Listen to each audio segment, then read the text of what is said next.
A reading from the book of Exodus, beginning in chapter 14. As Pharaoh drew near, the Israelites looked back, and there were the Egyptians advancing on them. In great fear, the Israelites cried out to the Lord. They said to Moses, "Was it because there were no graves in Egypt that you have taken us away to die in the wilderness? What have you done to us, bringing us out of Egypt? Is this not the very thing we told you in Egypt? Let us alone and let us serve the Egyptians. For it would have been better for us to serve the Egyptians than to die in the wilderness." But Moses said to the people, "Do not be afraid, stand firm, and see the deliverance that the Lord will accomplish for you today. For the Egyptians whom you see today, you shall never see again. The Lord will fight for you, and you have only to keep still." Then the Lord said to Moses, "Why do you cry out to me? Tell the Israelites to go forward. But you lift up your staff and stretch out your hand over the sea and divide it, that the Israelites may go into the sea on dry ground.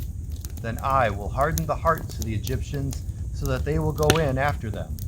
And so I will gain glory for myself over Pharaoh and all his army, his chariots and his chariot drivers.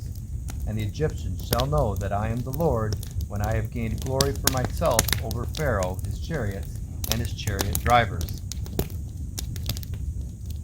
The angel of God, who was going before the Israelite army, moved and went behind them. And the pillar of cloud moved from in front of them and took its place behind them. It came between the army of Egypt and the army of Israel. And so the cloud was there with the darkness, and it lit up the night. One did not come near the other all night. Then Moses stretched out his hand over the sea. The Lord drove the sea back by a strong east wind all night, and turned the sea into dry land, and the waters were divided. The Israelites went into the sea on dry ground, the waters forming a wall for them on their right and on their left.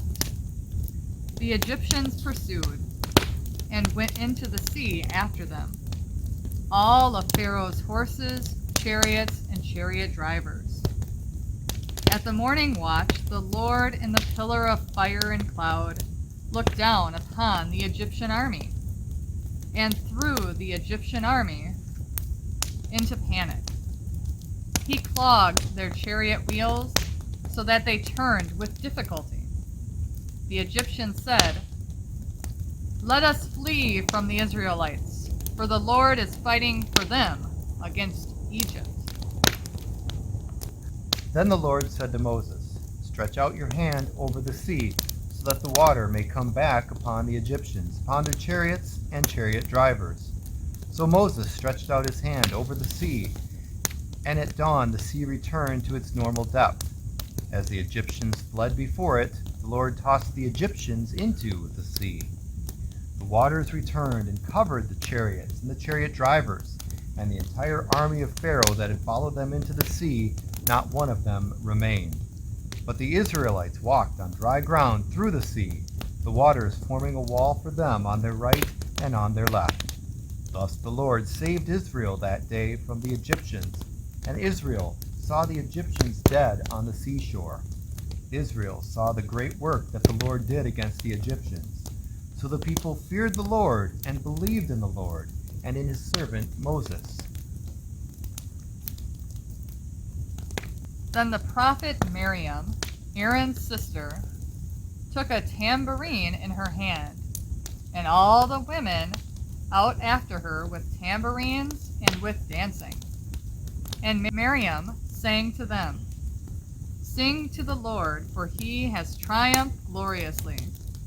Horse and rider he has thrown into the sea."